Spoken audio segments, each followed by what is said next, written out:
이제 토지 상환 채권부터인데요. 우리 지난주에 공부했던 거 잘 기억이 안 나요. 그렇죠? 지난주에 책을 덮고 다시 핀 게 오늘이신 분들 굉장히 많을 겁니다. 원래 욕심 같았으면은 지난주에 수업 끝나고 난 다음에 주중에 한번 복습을 하려고 했는데 이것저것 하다 보니까 미루고 하다 보니까 결국에는 다음 주 이 시간이 된 거예요. 예. 다시 펴서 그렇죠? 예. 앞으로는 이제 그러시면 안 됩니다. 중간에 한 번씩 펴보셔야 돼요. 우리 지난주에 공부했던 이 도시개발법은요. 우리 처음에 도시개발법 이제 총칙이 있습니다.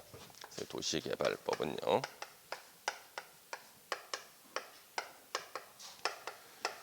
총칙이 이렇게 있고요. 총칙에는 법의 목적이 있습니다. 그렇죠?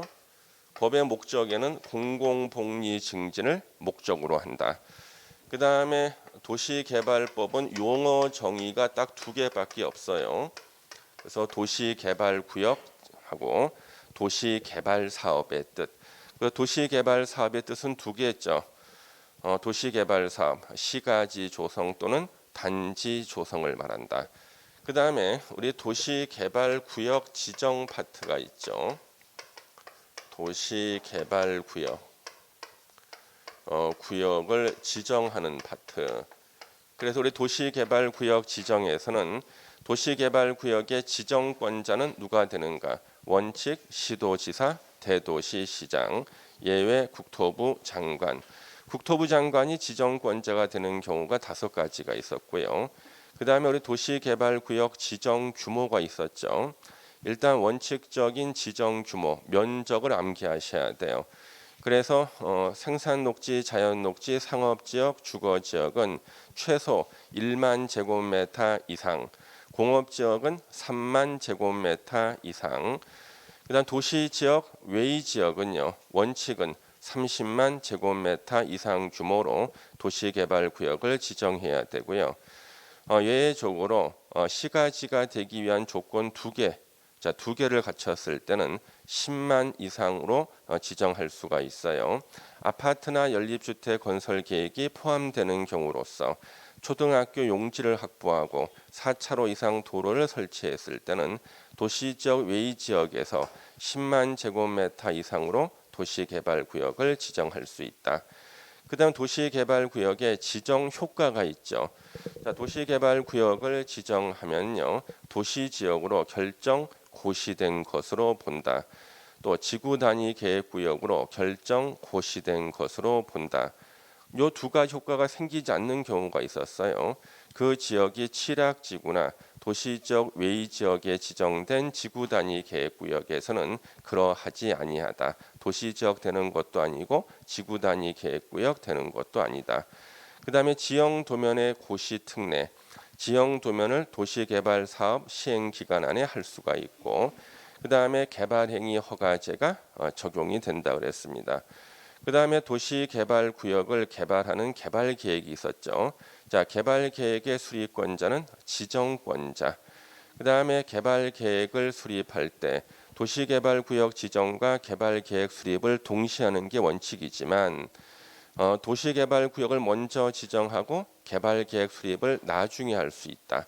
여기는 시가지 조성이 가능한 건물이 없는 곳 5군데 있었죠.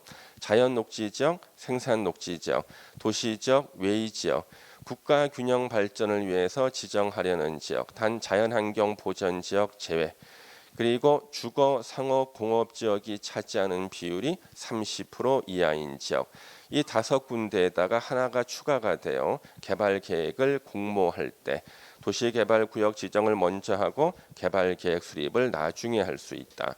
그 다음 우리 개발계획 수립할 때요. 사업시행 방식이 환지 방식일 때는요. 도시개발 구역을 갖다 지정해서 개발계획 수립할 때 동의를 받아야 돼요. 토지 면적 3분의 2 이상, 토지 소유자 총수 2분의 1 이상의 동의를 받아서 개발 계획을 수립해야 되고 이때 사업 시행자가 국가나 지자체일 때는 동의를 받을 필요가 없다. 개발 계획은 광역 도시 계획이나 도시군 기본 계획에 들어맞도록 해야 된다. 면적이 330만 제곱미터 이상으로 개발 계획을 수립할 때는요. 주거, 상업, 교육 등의 기능이 조화를 이루도록 노력해야 된다. 그 다음에 우리 도시개발구역 지정 해제가 있었어요. 자, 우리 지정 해제할 때 목적 사업이 달성해서 해제가 되는 경우가 있죠. 공사 완료 공고일 다음 날, 환지 처분 공고일 다음 날 목적 사업 달성으로 해제.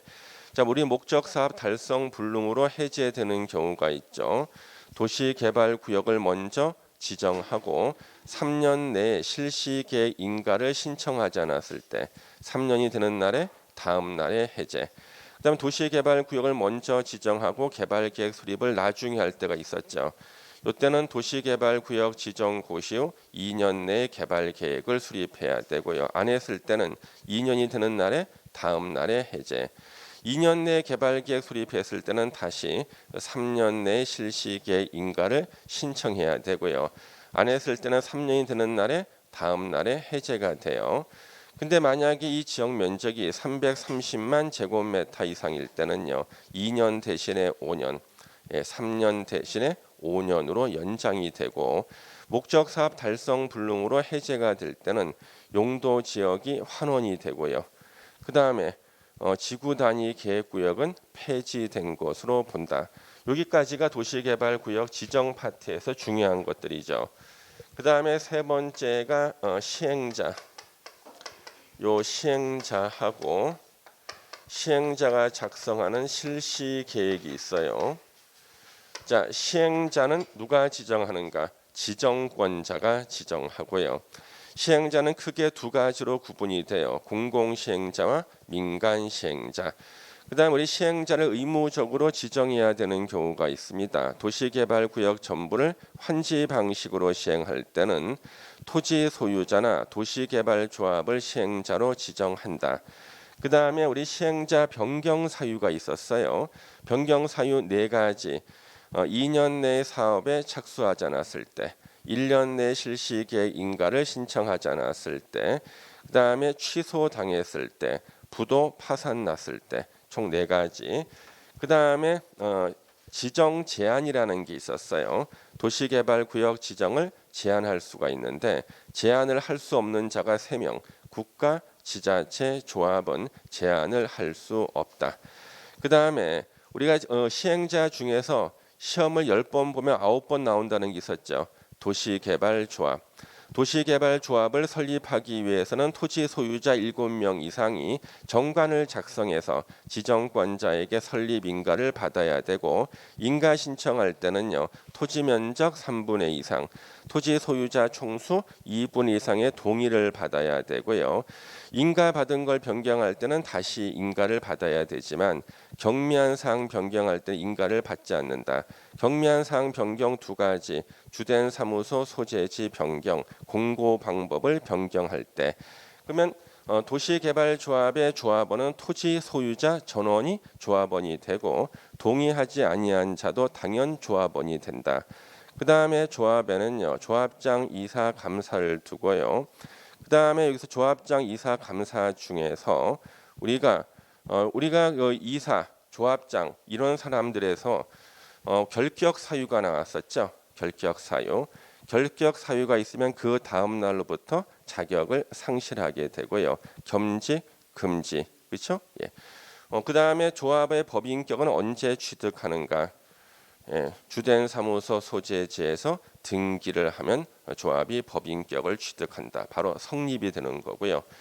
자, 이 실시 계획은 누가 작성하는가? 시행자가 작성하고 인가권자, 지정권자. 실시 계획 안에는 지구 단위 계획을 포함시켜야 되고요. 실시 계획은 개발 계획에 맞게 작성해야 되고 실시 계획 인가 고시가 있으면 도시군 관리 계획이 결정 고시된 것으로 본다.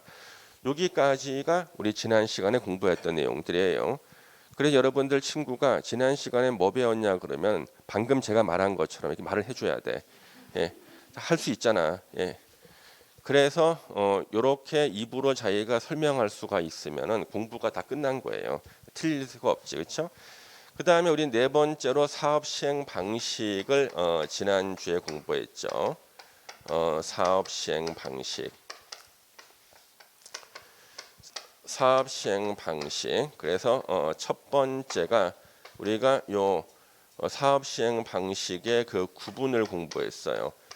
그래서 지가가 높은 지역에서 유리한 방식은 환지 방식, 집단적인 조성에 유리한 것은 수용 방식이다. 그렇죠? 두 가지를 섞어 쓰는 게 혼용 방식이고, 우리가 요 수용 방식이 있었고요.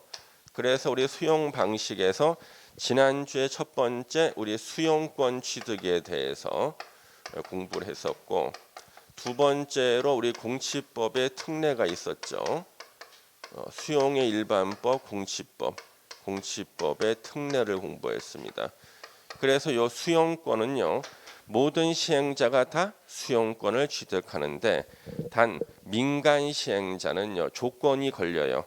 자, 민간 시행자가 수용권을 행사하기 위한 조건, 토지 면적 3분의 2 이상을 소유하고 토지 소유자 총수 2분의 1 이상의 동의를 받아야 되는데 단 민간 시행자라도 조합은 이런 조건이 필요가 없다. 그 다음에 우리 공치법의 특례.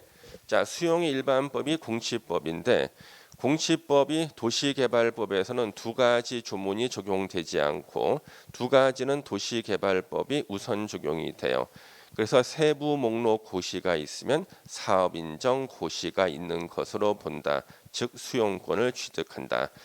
그 다음에 재결 신청 기간은 공치법은 1년 내라고 돼 있지만 거기에 불구하고 사업 시행 기간 종료일까지 재결 신청을 하여야 한다. 그렇죠? 이제 오늘은 요 이제 세 번째 이제 요 토지 상환 채권을 공부하는 거예요. 토지 상환 채권 시험에 자주 나오죠.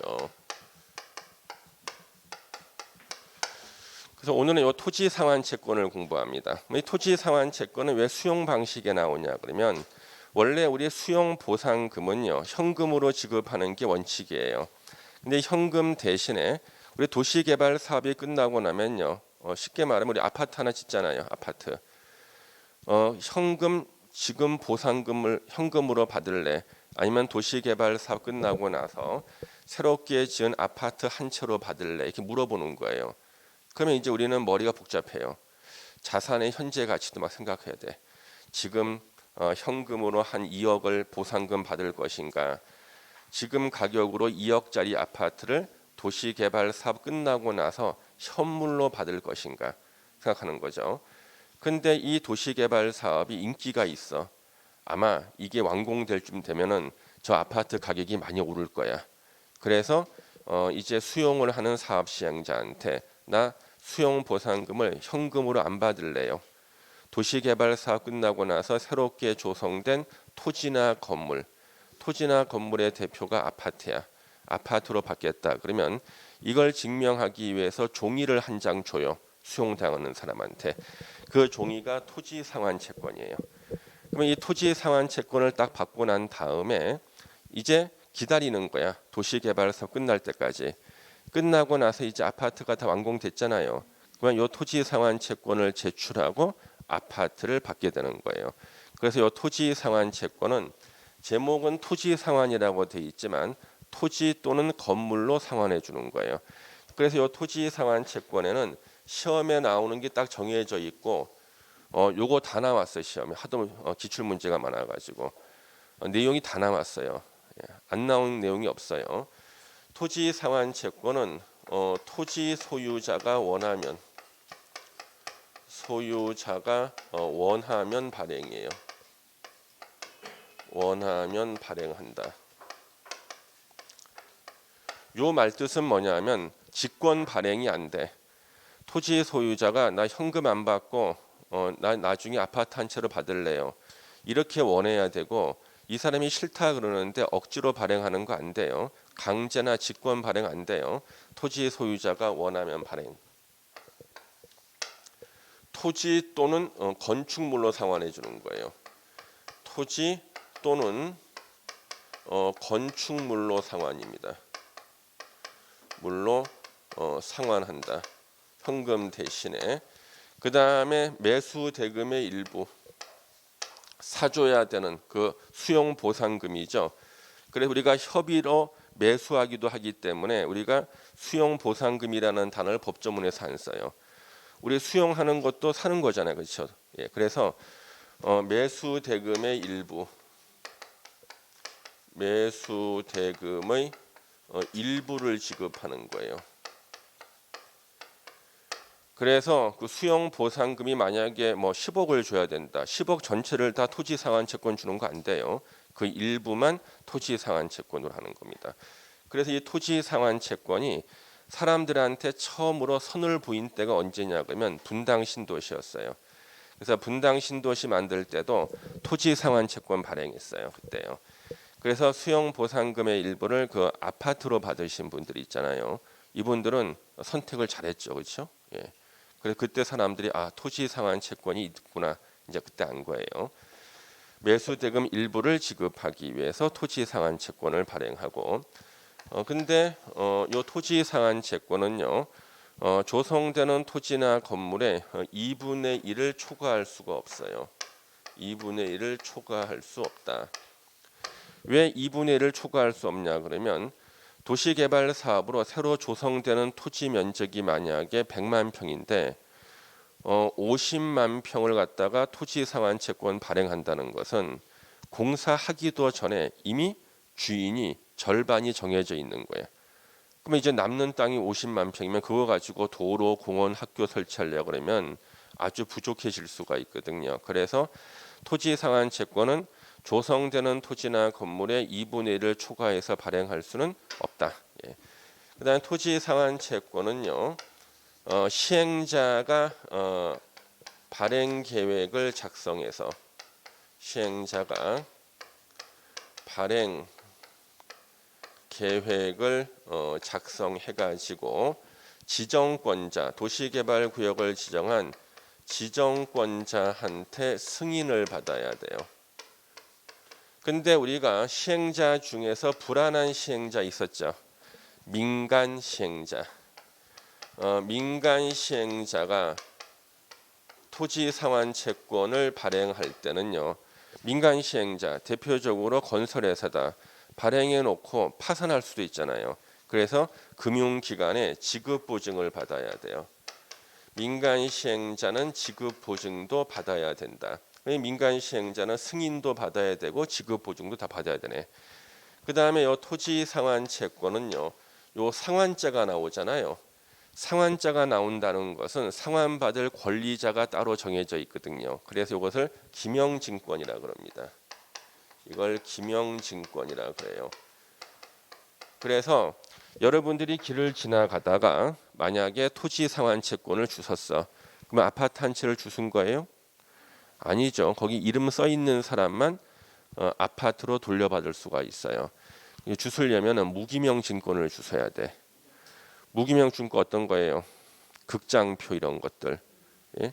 그 다음에 또 뭐야 어디 출입 할 때 입장권 같은 거 있죠. 이게 다 무기명 증권이지. 가지고 있는 사람이 권리 행사. 그 다음에 이 토지 상환 채권은요. 그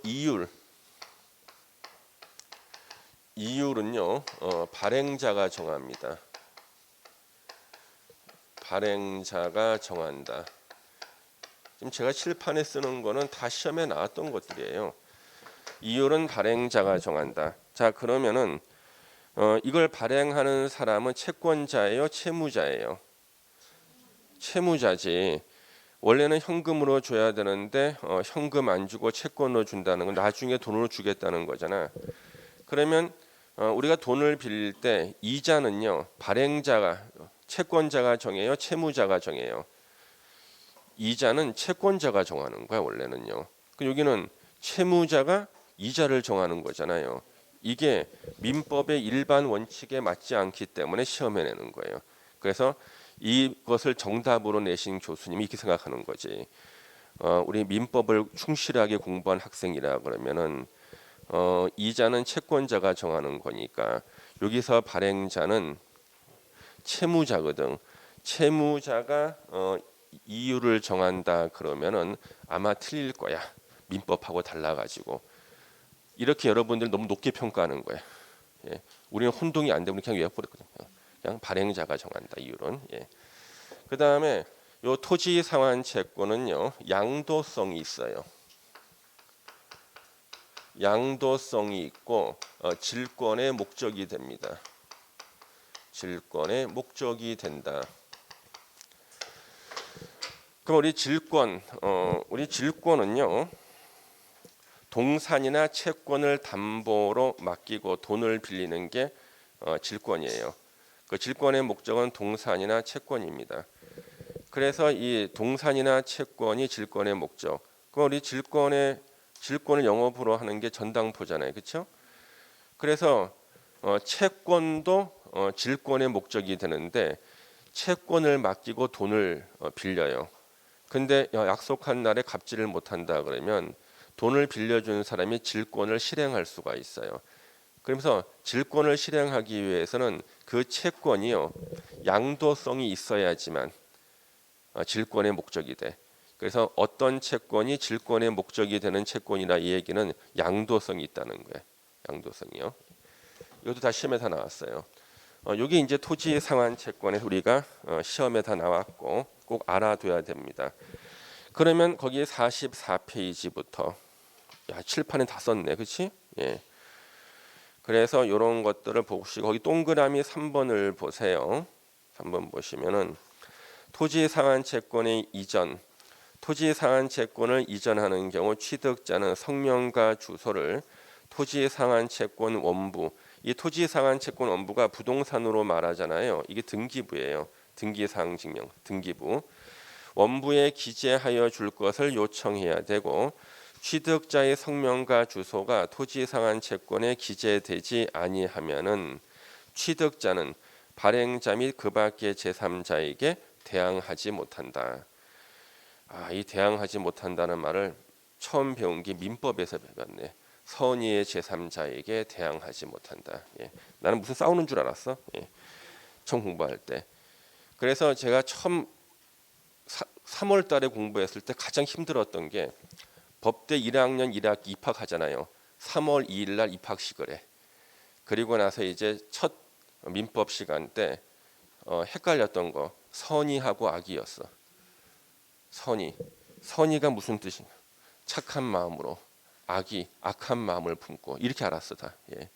그래서 대항하지 못한다. 제3자에게 대항하지 못한다. 이게 민법에 나오는 거죠. 그래 여기 토지 상환 채권은 요대로 공부를 다 하시면은 이제 다 마칠 수가 있어요. 그 다음에 이제 원형지 공급과 개발이 나왔습니다. 이 원형지는요 개발되지 않은 땅을 원형지라 그러죠. 그래서 원형지는 개발되지 않은 땅. 그건 이제 원형지가 왜 이제 문제가 나오냐 그러면은요. 도시개발 사업 시행자의 주된 역할은요. 전답 임야를 매입하거나 수용을 해요. 그래서 임야를 깎고 전답을 메워 가지고 대지를 조성합니다. 조성된 대지를요. 이것을 필요로 하는 자들에게 공급하는 게 도시개발 사업 시행자의 주된 역할이에요. 이걸 필요로 하는 자가 누군가 봤더니 거의 다 건설회사들이에요. 그래서 도시개발 사업 시행자의 주된 역할, 전답 임야를 매입하거나 수용해서 임야를 깎고 전답을 메워서 대지를 조성해서 공급한다. 공급은 돈 받고 파는 게 공급이에요. 그럼 이걸 공급받은 건설회사는요. 아파트하고 상가를 짓고 그 다음에 시행자가 도로, 상하수도 같은 기반시설 설치하고 그 다음에 분양받은 사람들이 입주하면은 도시개발 사업이 끝나는 거라고요. 그러면 원래 도시개발 사업 시행자는요 토지를 가공해서 공급을 해야 돼. 토지를 가공해서. 근데 원형지라는 것은 바로 전답 임야 상태를 말하는 거예요. 개발 안 된 땅. 아니 그러면 도시개발 사업 시행자는 토지를 개발해서 공급을 해야 되는데 도시개발 사업 시행자가 토지를 개발하지 않고 전답 임야인 상태에서 그대로 다시 공급하는 거라고요. 그래서 이걸 예전에 인정을 하질 않았어요. 왜 인정 안 하는가? 우리가 식당에 갔는데요. 밥을 줘야 되는데 생쌀을 준다. 어때? 이게 식당이야? 예? 이건 쌀집이잖아요. 그래서 우리가 쌀집이 있고 쌀을 사서 식당에서 밥을 해서 밥을 파는 거잖아. 그러면 도시개발 사업 시행자는 바로 전답 임야를 매입하거나 수용해서 이걸로 밥을 만들어야 돼. 예, 임야를 깎고 전답을 메워서 대지를 조성해서 대지 상태로 공급해야지 이게 도시개발 사업 시행자라고요. 그래서 10년 전까지는요, 도시개발 사업 시행자가 전답 임야인 상태로 공급하는 것은 법적으로 인정을 안 했어요. 인정을. 예. 이건 시행자 할 일이 아니잖아요. 그렇죠? 지가 전답 임야를 평당 한 100만 원에 수용했어. 그리고 요 상태 그대로 다시 200만 원에 팔아. 어때 이거? 야, 이거는 말이 안 되지 않습니까? 그렇죠? 그래서 이걸 인정 안 하다가 이게 필요해진 이유가요. 바로 레저 수요가 증가해서 그래요. 그래서 도시 개발 사업의 주된 목적들 중에서 예전에는 그냥 신도시 만드는 건 요즘에는요. 단지 조성, 관광 단지, 문화예술 단지, 이 단지 조성이에요. 그래서 현재 우리나라에서는요. 지금 외국 관광객들을 유치하기 위해 가지고요. 전국의 도시 개발 사업을요. 관광 목적으로 해요. 그러면 관광을 할 때 대지를 공급하면요. 거기도 관광지 조성할 수 있나? 예? 관광지를. 그러면 관광지를 조성하기 위해서는 전답 임야인 상태로 공급을 받아야지만 관광지를 조성할 수가 있어요. 그래서 요 원형지 공급과 개발은요. 바로 이 관광지 개발 사업과 맞물려 있는 것이다. 거기 가로 1번의 원형지 공급 보시면은 시행자는 도시를 자연 친화적으로 개발하거나 복합적, 입체적으로 개발하기 위해서 필요한 경우에는 미리 지정권자의 승인을 받아 도시개발구역을 지정한 지정권자 승인을 받아 다음 어느 하나에 해당하는 자에게 원형지를 공급해서 개발하게 할 수 있다. 이제 시험에 가장 많이 나왔던 지문. 원형지 면적은 도시개발구역 전체 토지 면적의 3분의 1 이내로 한정한다. 3분의 1. 이게 제일 많이 나왔어요. 3분의 1이요. 원형지 3분의 1 이내. 그래서 3분의 1을 2분의 1로 내면은 야, 요 언저리에서 어디 2분의 1 있었거든. 이 언저리에서 요거 토지 상환 채권 2분의 1을 초과할 수 없다. 그렇죠? 원형지는요. 3분의 1 이내에서 한정한다. 3분의 1 이내로 공급해야 돼요. 그러면 원형지 몇 글자예요? 세 글자. 원은 영어로 1이지. 그래서 3분의 1 이렇게 외워놔야 돼. 이렇게 외워놔야 절대 안 틀려. 그래서 기출 문제에서 항상 3분의 1이 정답으로 나와요. 예. 3분의 1 이내로 한정하고요. 그러면 또 많은 사람들이 헷갈려해요. 왜 헷갈리냐 그러면 자 현재 원형지를 공급받을 수 있는 자들이 나오죠. 국가, 지자체, 공공기관, 지방공사. 4번 공모에서 선정된 자. 5번 원형지를 학교나 공장 등의 부지로 직접 사용하는 자 나왔죠. 그래서 왜 헷갈리냐 그러면 현재 우리 원형지를 공급하는 사람이 시행자잖아요. 그렇죠? 근데 박스 안에 지금 현재 원형지를 공급받는 사람들도 시행자가 될 수 있는 사람들이 있어. 국가, 지자체, 공공기관, 지방공사는 얘네들이 시행자인데 왜 시행자가 시행령 공급하지? 그거 아니에요, 여러분요. 우리가 시행자가 될 수 있다고 해서 얘가 시행자인 건 아니라고. 그래서 국가, 지자체, 공공기관, 지방공사는 여기에서는 시행자가 아닌 경우예요. 시행자 아니고 그냥 사업을 하는 자라고. 그래서 국가, 지자체, 공공기관, 지방공사는 물론 시행자로 지정받으면 시행자가 되겠지만 여기서는 시행자로 지정받은 경우가 아니야. 단지 원형지를 가지고 개발 사업을 하려는 자들이 된 거예요. 그래서 다른 시행자가 국가, 지자체, 공공기관, 지방공사, 공모에서 선정된 자, 학교나 공장 등의 부지로 직접 사용하고자 하는 자한테 원형지를 공급할 수가 있다. 이때 원형지를 공급받는 자를 원형지 개발자라 그래요. 그래서 그 박스 안에 있는 1번부터 5번까지를 뭐라 불러요? 원형지 개발자. 원형지 개발자라 부르고요. 거기 또 그림을 또 하나 그려놨. 정부 출연 기관은 원형지 개발자가 될 수 없다. 자, 정부 출연 기관은 도시개발 사업 시행자 중에 공공 시행자에서 나오죠. 근데 얘는 원형지를 공급받을 수 있는 원형지 개발자가 될 수 없다. 정부 출연 기관 국가철도공단하고 제주 국제자유도시 개발센터, 그렇죠? 예. 정부 출연 기관 우리 기본서에 보면 2개 나와 있죠. 그래서 정부 출연 기관 2개는 원형지 개발자가 될 수 없다. 이걸 이제 함정으로 낼 수 있죠. 그래서 앞에다가 그림을 그려놨지요. 이게 무슨 그림인가 이거? 손바닥. 이게 무슨 뜻일까 이게 손바닥? 예? 무슨 뜻이야? 예? 승리의 하이파이브를 하고 싶으면은 외우란 뜻이야 이게. 예. 예. 그다음에 가로 2번 공급 계획의 작성. 시행자는 원형지를 공급하기 위해서 지정권자에게 승인 신청을 할 때는요. 원형지 공급 계획을 작성해서 제출해야 되고요. 2번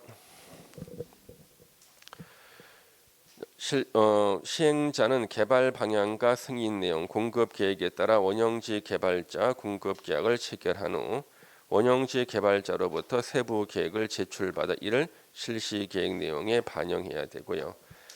자, 이제 원형지 파트에서는요. 가로 3번 매각 제한 있죠.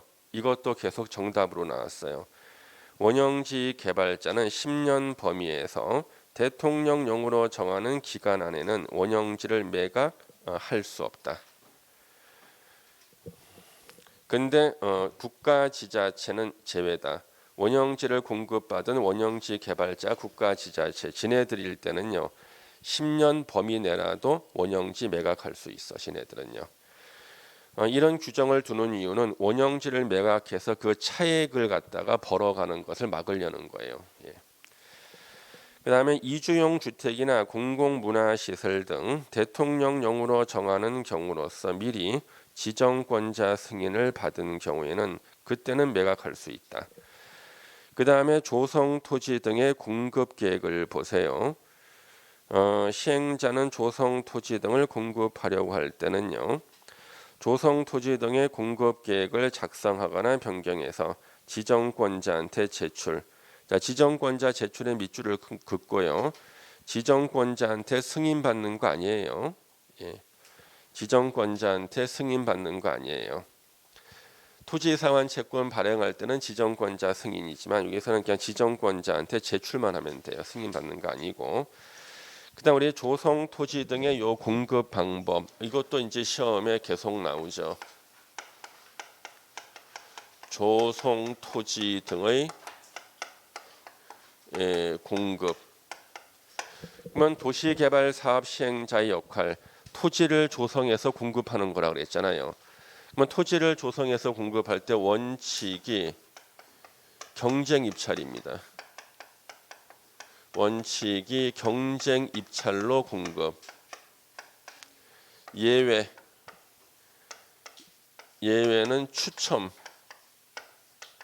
추첨하고 그 다음에 수의 계약이 있어요. 그래서 추첨의 방법, 제비 뽑기로 조성 토지를 공급할 수가 있습니다. 그 다음에 수의 계약으로 공급할 수도 있고요. 그래서 경쟁 입찰은 뭐예요? 땅값을 비싸게 사겠다, 높게 주겠다는 사람한테 공급하는 게 경쟁 입찰인데 제비 뽑기가 뭐냐면 추첨이야. 추첨. 그래서 추첨으로 공급할 때는요. 누구한테 공급하는 게 중요하지가 않아. 누구한테 공급하는 게 중요하지 않고 그 다음에 그 사람이 그러니까 누가 중요한 것도 아니고 일정한 용도로만 공급하면 돼요. 그래서 누가 받는 게 중요하지 않아. 그러니까 일정한 면적을 일정한 용도로만 공급하면 그만일 때, 그럴 때 우리가 추첨으로 할 수 있다는 거예요. 그래서 추첨으로 하는 경우가 시험에 계속 나왔죠. 국민주택 규모 이하의 주택 건설 용지 추첨으로. 공공시행자가 임대주택 건설 용지를 공급하는 경우에도 추첨으로 공급할 수 있다. 그 다음에 공공택지 추첨으로. 국토교통부령으로 정하는 면적이 330제곱미터 이하예요. 330제곱미터 이하, 100평이죠. 330제곱미터 이하의 단독주택 용지 및 공장 용지는요, 제비뽑기 추첨으로 공급할 수 있다. 추첨. 우리가 원래 법에서는요, 추첨을 갖다 하지 않아요. 법에서는요, 추첨이라는 게 원칙적으로 금지돼 있다고요, 법은. 그래서 추첨은 아주 예외적으로만 인정합니다. 모든 걸 추첨을 하려고 그러면 법이 왜 필요해? 그렇죠. 법의 기능이라는 게 있어요. 우리 법철학 시간에 보면 법의 기능이라고 있어요. 3학점짜리 법철학. 법의 기능은요, 권리자를 찾아서 권리를 부여하고 의무자를 찾아서 의무를 부과하는 게 법의 기능이에요. 법의 기능. 그래서 힘들겠지만 누군가 권리가 있으면 권리자가 있다는 거예요. 누군가. 그래서 이걸 찾아내야 돼. 권리자 누굴까? 1%라도 더 권리가 있는 사람이 있을 거라는 거지. 그 다음에 의무자 찾아내야 돼. 의무자를. 그래서 권리자한테는 권리를 부여, 의무자한테는 의무를 부여하는 게 법의 기능인데, 추첨은 뭐냐면 법의 기능을 포기하는 거거든요. 그래서 아주 예외적으로만 인정이 돼요. 그 우리 현상 광고에 추첨 나오죠. 민법에. 현상 광고. 현상 광고는 여러분들 무슨 지명수배, 이것도 물론 현상 광고야. 네, 근데 그것뿐만 아니라 신춘 문예, 이것도 현상 광고예요. 최우수상 한 편에 1,000만 원, 우수상 2편에 500만 원, 이거 있죠. 그게 왜 현상 광고냐 그러면요, 작품을 제출해야지만 계약이 성립을 해요. 요물 계약이라 그러지. 현상 광고는요, 그렇죠? 거기서 최우수자가 2명 이상 있을 때는 추첨으로 결정할 수 있다. 예전에 그 민법에서 처음으로 추첨을 하나 배우고 그 다음에 배우는 게 여기서 추첨이에요. 2개밖에 없어요. 우리나라 법에 추첨이. 그래서 시험에 내는 거예요. 교수님이 야, 우리나라 법에 추첨은 2개밖에 없거든. 현상 광고하고 6개밖에 없거든요. 이게 당연히 낼 수밖에 없지 않습니까? 그래서 시험에 많이 나오는 거예요. 예. 제비뽑기. 예. 그 다음에 수의 계약은요. 이것을 민법에서는 이걸 계약 자유의 원칙이라 불러요. 그럼 여러분들 계약 자유 원칙 배웠죠? 근대 민법의 기본 원리, 계약 자유의 원칙, 계약 체결 여부의 자유, 상대방 선택의 자유, 그다음에 계약 내용 결정의 자유, 계약 방식의 자유, 맞죠 이거요? 예. 그러면 만약에 이 계약 자유의 원칙을 공법에 한번 적용해봐요. 공법에서는 계약 자유의 원칙 인정하지 않아요. 내가 도시개발 사업 시행자야. 내가 상대방 선택의 자유가 있으면은요, 나하고 친한 사람 선택해. 예? 친한 사람 선택하고, 그다음 계약 내용이 바로 가격이잖아요. 가격 껌값으로 해. 계약 방식의 자유가 있다 그러면요, 낙성 분료식 계약으로 해. 야, 그러면 시행자 한 명만 주변에 있으면 떼돈을 벌겠네. 그래서 이 공법 분야에서는 계약 자유의 원칙을 인정 안 하고요. 예외적으로 계약 자유의 원칙을 인정할 때는요, 명칭을 바꿔요. 수의 계약으로 바꾸는 거예요. 수의 계약. 이때 수의는 죽었을 때 입는 옷이 아니에요. 순수 수의 조건이라고 있죠. 순수 수의 조건은 우리 무효죠. 예, 순수 수의 조건. 내 마음이 내키면 공법 예상 문제를 찍어주겠다. 순수 수의 조건. 그래서 계약 자유의 원칙을 우리 공법에서는 수의 계약이라 그래요. 그러면 수의 계약은 언제 할 수 있냐 그러면은 할 수 있는 경우가 반드시 특정인에게 토지를 공급해야 될 때입니다. 반드시 특정인에게 토지를 공급해야 될 때는요, 수의 계약을 할 수 있어요. 대표가 1번이죠. 학교 용지, 공공청사 용지 반드시 공급해야 돼. 이걸 만약에 경쟁 입찰이라든가 추첨으로 하라 그랬을 때 꽉 나오면 어떡할 거야? 신도시 학교 없잖아, 그렇죠? 예. 그 다음에 1회 2가 올해 신설된 겁니다. 이런 것도 읽다 보면 쓰러져요. 못 외워. 이거는 뭐냐 그러면 리치 회사입니다. 리치 회사. 그래서 우리 공공출자법인이라고 그러죠. 공공출자법인이 리치 회사. 리치 회사입니다. 그 다음에 2번 존치 않은 시설물 유지관리. 도시개발구역 내 모든 건물을 다 부시는 게 아니에요. 존치 않은 건축물은 당연히 땅이 있어야 될 거 아니에요. 그 땅을 어떻게 하는 거예요? 수의계약으로 공급할 수 있고 3번 조성 토지 등의 전부를 시행자에게 양도한 자.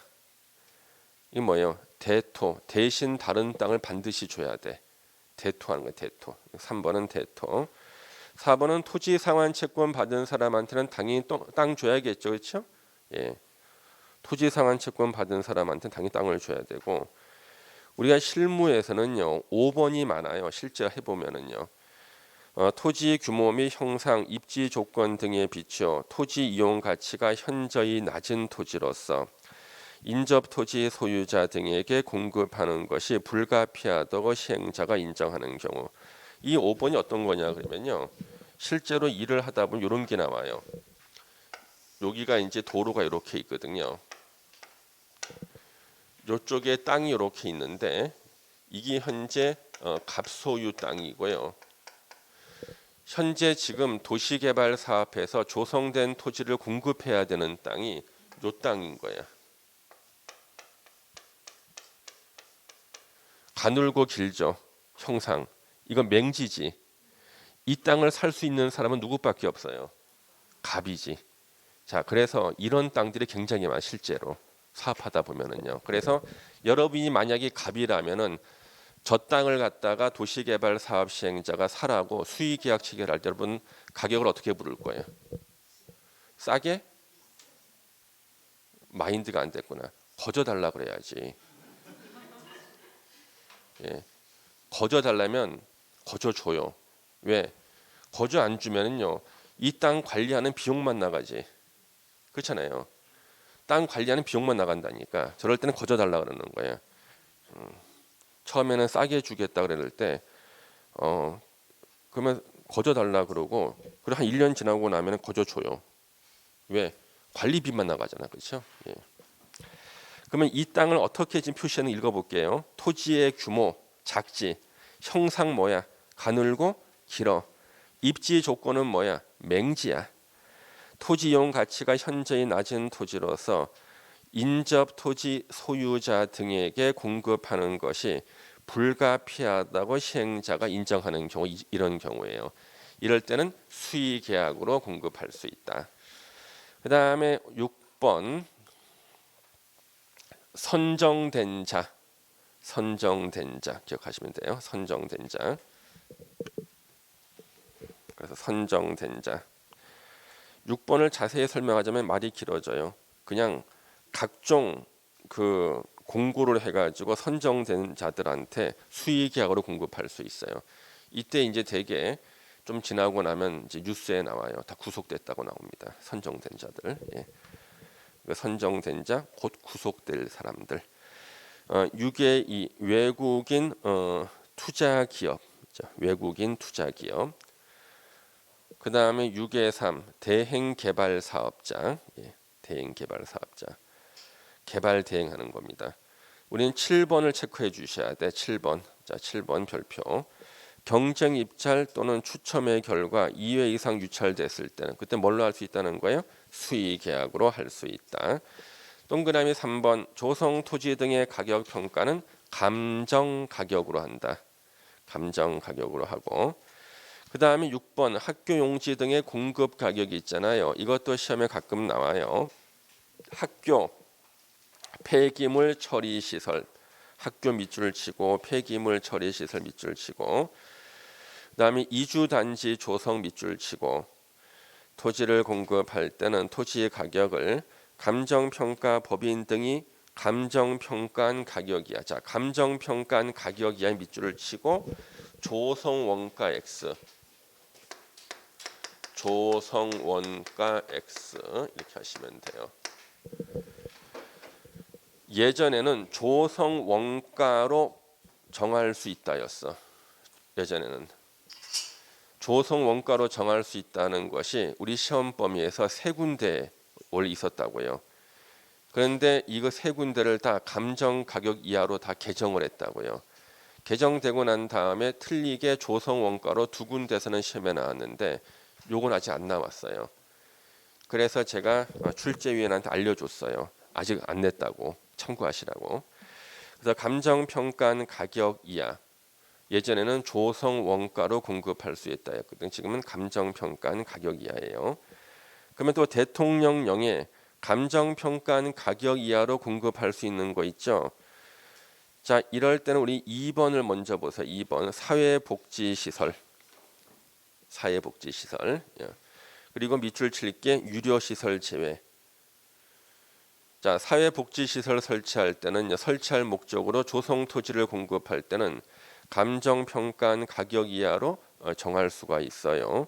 단 유료시설은 제외, 즉 무료시설만. 예. 그 다음에 4번에 임대주택. 그 다음에 1번에 공공청사. 그렇죠? 그 세 개는 꼭 기억을 해주셔야 돼요. 예. 그 세 개가 주로 나왔다고 시험에 이쪽에서.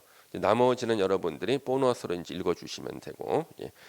그럼 이렇게 수용 방식에서 이제 한 문제가 시험에 나오는데 공부 다 했어요.